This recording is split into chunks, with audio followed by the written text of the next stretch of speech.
जी दोस्तों, अस्सलाम वालेकुम। आज मैं एंग्ज़ायटी के बारे में बात करूँगा जिसको घबराहट, बेचैनी भी कहते हैं। इसमें मरीज़ घबराहट, बेचैनी महसूस करता है।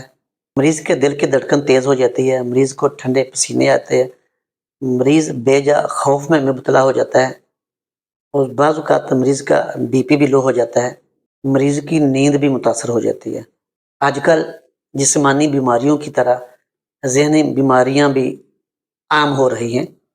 आज के टेंशन के दौर में हर तीसरे चौथे फ़र्द को माहिर नफ्सियात की खिदमात की ज़रूरत पड़ती है। यूँ तो नफ्सियाती बीमारियाँ बहुत ज़्यादा हैं, ज़हनी बीमारियाँ बहुत ज़्यादा हैं, लेकिन सबसे जो कॉमन है, लोग एंग्ज़ायटी का शिकार होते हैं। ज़्यादातर एंग्ज़ायटी का शिकार लोग गुज़रे हुए वक़्त के किसी नाखुशगवार वाक़यात की वजह से होते हैं। ऐसे वाक़यात जो हमारे अपनों के साथ ही हुए होते हैं या किसी रिश्तेदार के साथ या दोस्तों के साथ ऐसे नाखुशगवार वाक़यात हो जाते हैं, जिसकी वजह से मरीज़ एंग्ज़ायटी का शिकार हो जाता है। बाज़ औक़ात कोई इंसान किसी रिश्तेदार पर, किसी दोस्त पर, किसी अज़ीज़ पर कोई तवक्कुआत रख लेता है, कोई चीज़ एक्सपेक्ट कर लेता है, वक़्त आने पर वो उस मयार पर पूरा नहीं उतरता, तो उसकी कोई मजबूरी भी हो सकती है, उसकी कोई और वजह भी हो सकती है।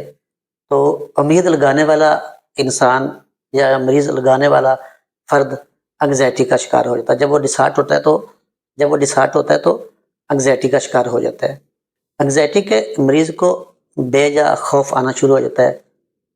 बाज़ औक़ात ऐसा होता है कि वो सोचता है कि जब मैं घर से बाहर निकलूँगा, बाज़ार जाऊँगा तो मेरा एक्सीडेंट हो जाना है। या वो सोचता है कि मेरी मौत का वक़्त करीब आन पहुँचा है, मुझे मौत आने वाली है।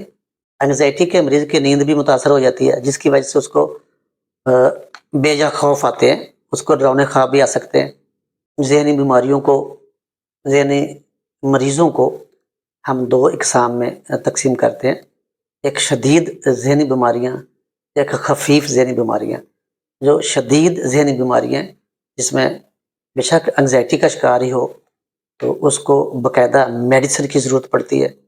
जो अभी बीमारी शुरू हुई है, जिसको हम ख़फ़ीफ़ कहते हैं, इसमें मेडिसिन की कोई ज़रूरत नहीं होती। ख़फ़ीफ़ बीमारियों में मेडिसिन की ज़रूरत नहीं पड़ती, या वैसे ही हमारे नफ्सिया से ठीक हो जाता है। अगर बीमारी का इलाज शुरू से ही कराया जाए, तो मरीज़ जल्दी ठीक हो जाता है। मुझे एक शेख सादी रहमतुल्लाह अलैह का कौल याद आ गया। शेख सादी रहमतुल्लाह फरमाते हैं कि बीमारी को शुरू में काबू कर लिया जाए, तो उसको आसानी होती है। वो एक छोटे दरख़्त का जब ज़मीन से निकलता है, उसकी मिसाल देते हैं फ़ारसी में।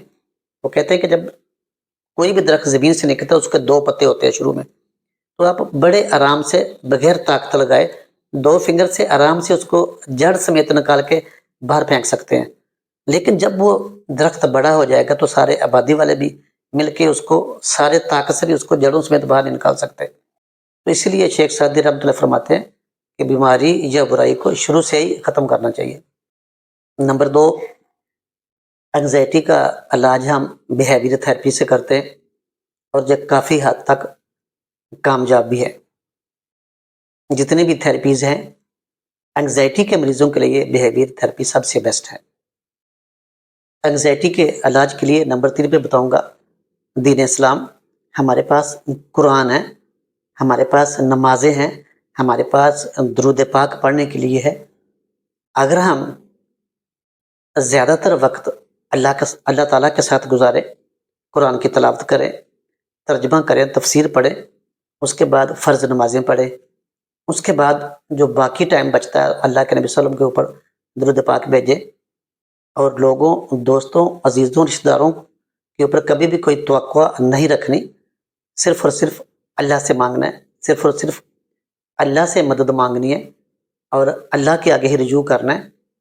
तो जब भी आप फ्री हों, अपने आप को मसरूफ़ रखें। जब भी आप फ्री हों, कुरान पाक पढ़ें, नवाफ़िल पढ़ लें, अल्लाह के नबी सल्लल्लाहु अलैहि वसल्लम के ऊपर दुरूद पाक भेजें, तो आपको दिली सुकून होगा, आपको ज़हन को सुकून मिलेगा। जब आपको ज़हन को, दिल को सुकून मिलेगा, तो आप एंग्ज़ायटी का शिकार नहीं होंगे। आप तरह-तरह की ज़हनी बीमारियों का शिकार नहीं होंगे, आपको सुकून पहुँचेगा। इस तरह आप हर तरह की एंग्ज़ायटी से, हर तरह के बेजा खौफ़ से, हर तरह के डिप्रेशन से बच सकते हैं। जब आप زیادہ تر وقت اللہ تعالیٰ کے ساتھ گزاریں گے، اللہ تعالیٰ کے محبوب حضرت محمد صلی اللہ علیہ وسلم کے اوپر درود پاک پڑھتے ہوئے گزاریں گے، اپنا دین کا آپ سوچیں گے، لوگوں سے آپ توقعات نہیں رکھیں گے تو آپ انگزائٹی کا شکار نہیں ہوں گے۔ میرا مقصد آپ لوگوں تک بیماریوں کے متعلق آگاہی دینا تاکہ آپ بیماریوں سے بچ کر صحت مند زندگی گزار سکیں۔ اللہ حافظ۔